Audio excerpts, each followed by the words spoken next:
Hola a todas, hola a todos. Eh, bueno, como les he prometido, aquí les dejo una presentación acerca del tema de la relectura en el interior de la Biblia, la reinterpretación que hay dentro de las escrituras. Y ustedes allí tienen una tarea acerca del templo.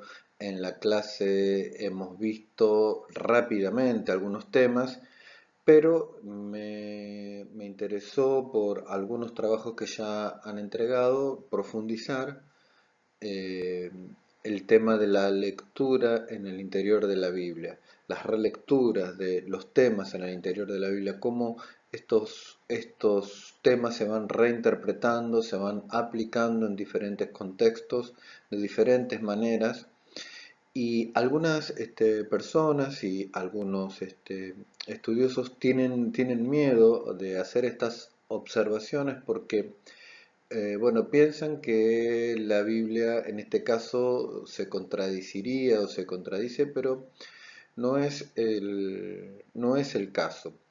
El caso es que la revelación de Dios es progresiva, en cuanto entonces tenemos que pensar que un concepto dicho en una expresión, en una comunidad, en un contexto, ese concepto en otro contexto, a otra comunidad, en otro momento, puede ser interpretado de otra manera y aplicado de otra manera, sin que contradiga el anterior, solamente está teniendo una nueva lectura, está teniendo un nuevo concepto, un nuevo sentido.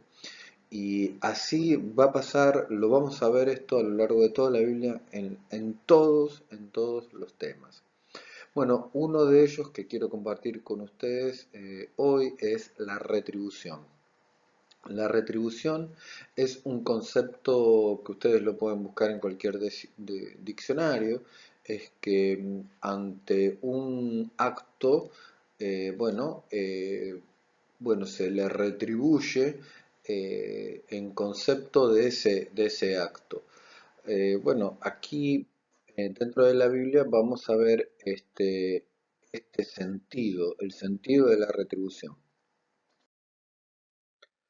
Bueno, las reinterpretaciones en el interior del Antiguo Testamento con respecto a la retribución eh, van a partir de dos textos que son casi idénticos, uno en Levítico capítulo 26 y el otro en el Deuteronomio capítulo 7, desde el verso 12 hasta el 26 y también todo el capítulo 28 del Deuteronomio.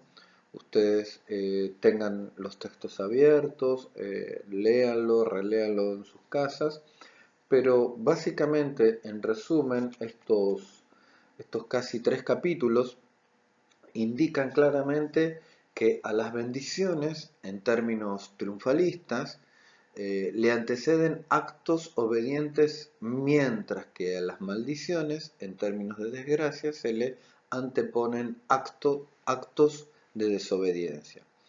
Por ejemplo, se dice, el encabezamiento de estos temas es, si nosotros escuchamos los mandamientos y los estudiamos y los ponemos en práctica a los mandamientos, bueno, entonces el pueblo iba a ser bendito en su entrada, en su salida, iba a ser próspero en su familia, todo le iba a ver bien, le iba a ir bien.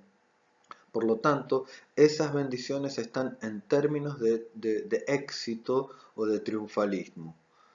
En cambio, si lo contrario no se obedecen los mandamientos, entonces la persona iba a ser maldita, o sea que iba a vivir en constantes desgracias. Por lo tanto, se creía en la antigüedad, en el contexto de Moisés, y que una persona que estaba viviendo alguna desgracia, alguna dificultad, era producto de su pecado, era producto de su desobediencia. Eso es lo que se entiende por la retribución. La retribución.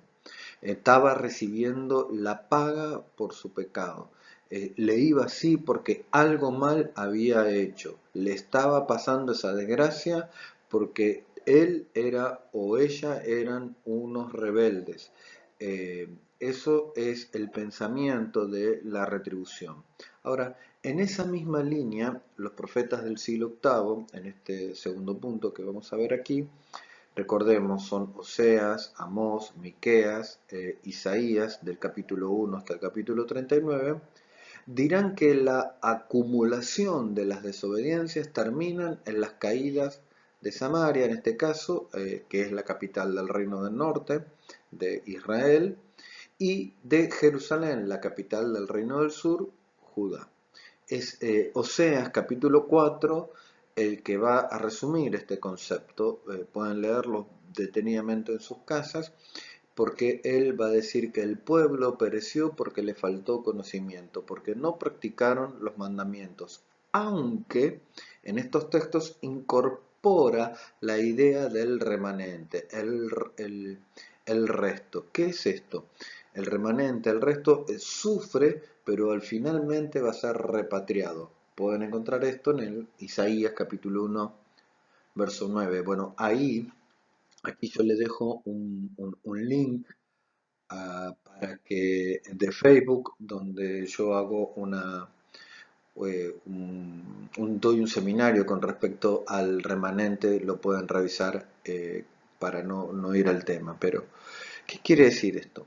Es interesante. Si bien está en la misma sintonía que lo que encontramos en la ley, vamos a encontrar que hay un pequeño grupo que sufre las mismas consecuencias, pero este pequeño grupo no tiene pecado, este pequeño grupo no sigue el camino de la mayoría del pueblo, pero sufre igual que ellos y finalmente van a ser repatriados. Entonces, aunque siguen la misma línea, abre una ventana, abre una idea a una reinterpretación de los textos, porque claro, se preguntaban Oseas, Amós, Miqueas e Isaías, bueno, ¿qué va a pasar con los que no siguen los caminos de los sacerdotes, falsos profetas, de los reyes? ¿Qué va a pasar con ellos? ¿Qué va a pasar con nosotros que tratamos de hacer la voluntad de Dios, que comunicamos la voluntad del Señor? Bueno, entonces aparece la idea del remanente por primera vez en la profecía clásica. El libro que revoluciona esta mirada en el Antiguo Testamento es el libro de Job. Vamos a encontrar en los capítulos 1 y 2, el resumen, léalo detenidamente en sus casas, el capítulo 1 y el capítulo 2 del libro de Job, porque vamos a encontrar que ahí el autor de las desgracias de Job es Satanás, por supuesto permitido por Dios. Él entonces es el autor de las desgracias.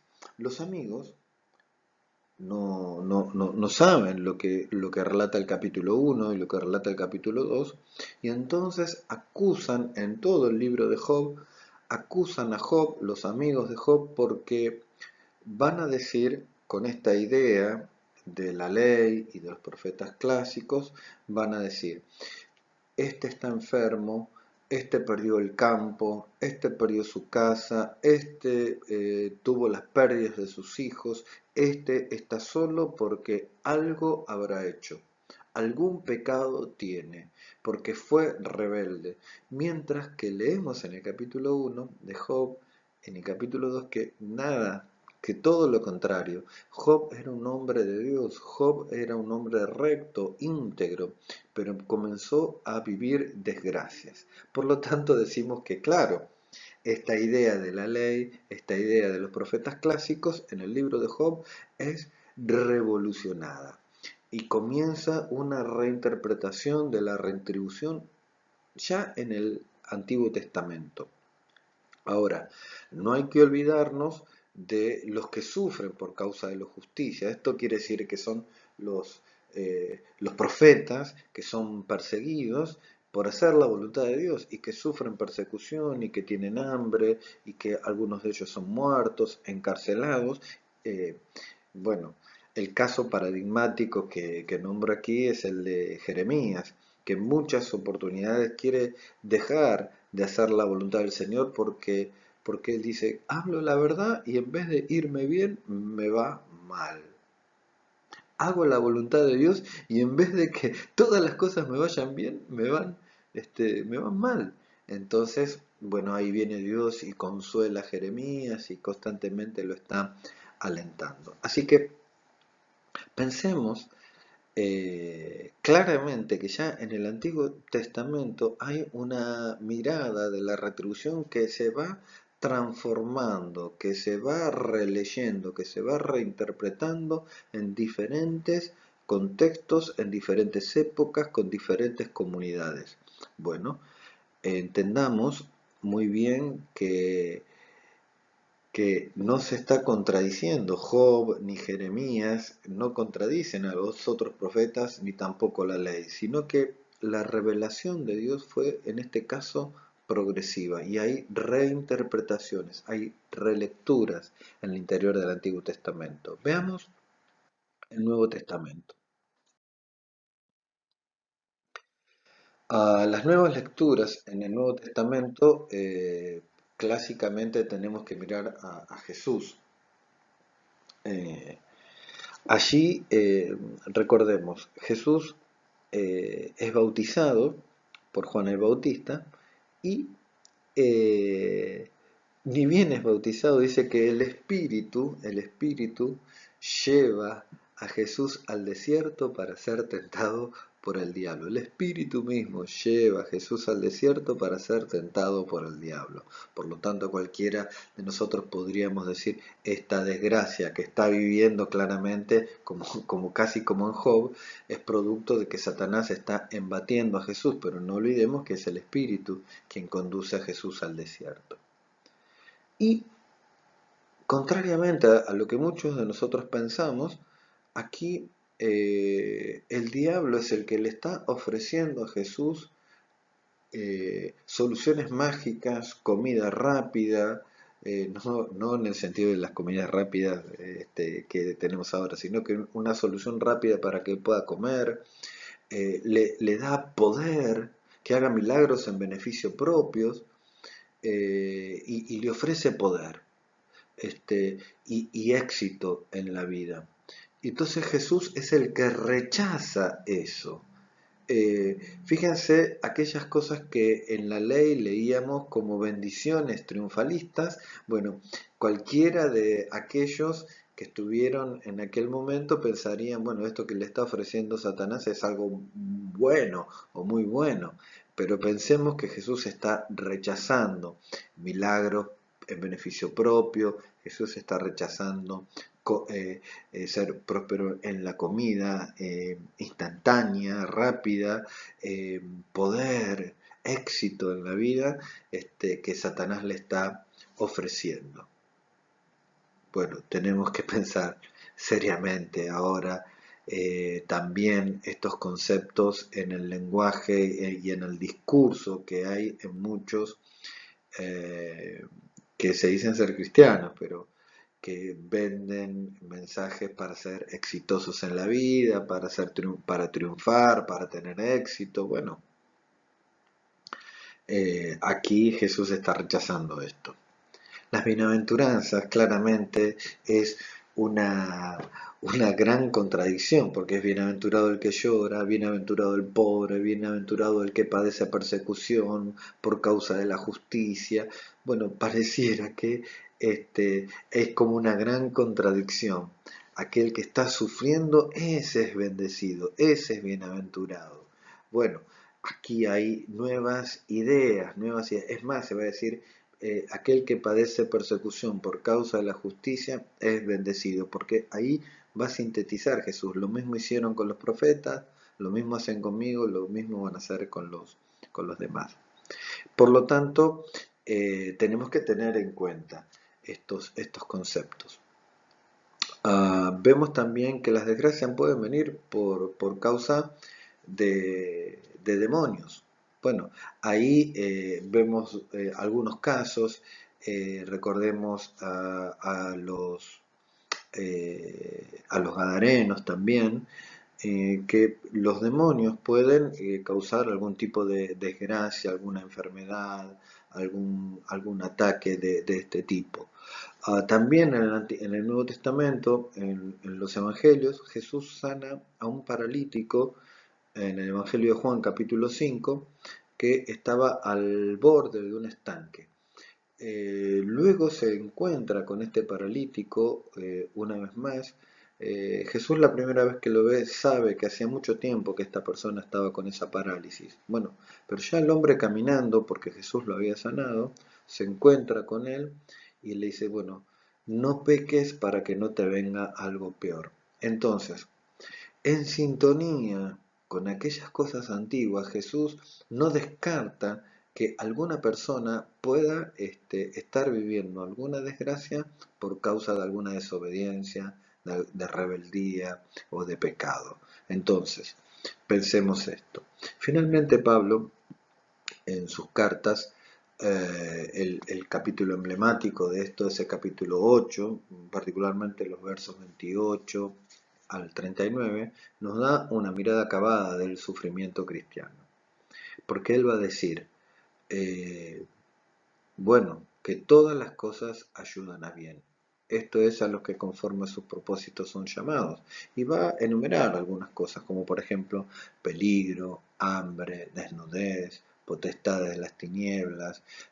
Todas estas cosas, enfermedades, pestilencias, le pueden pasar a un cristiano. Pero esas cosas les ayudan a bien. Es más, ninguna de ellas lo pueden separar de Dios.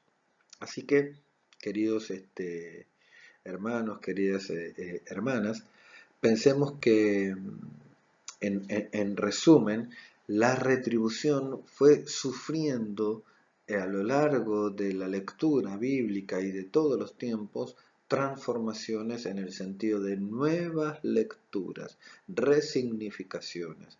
Fue sufriendo nuevas interpretaciones aplicadas en diferentes contextos. Así que espero que les haya servido y que puedan aplicar estos conceptos al templo y a todos los temas de la Biblia. Bueno, que Dios les bendiga.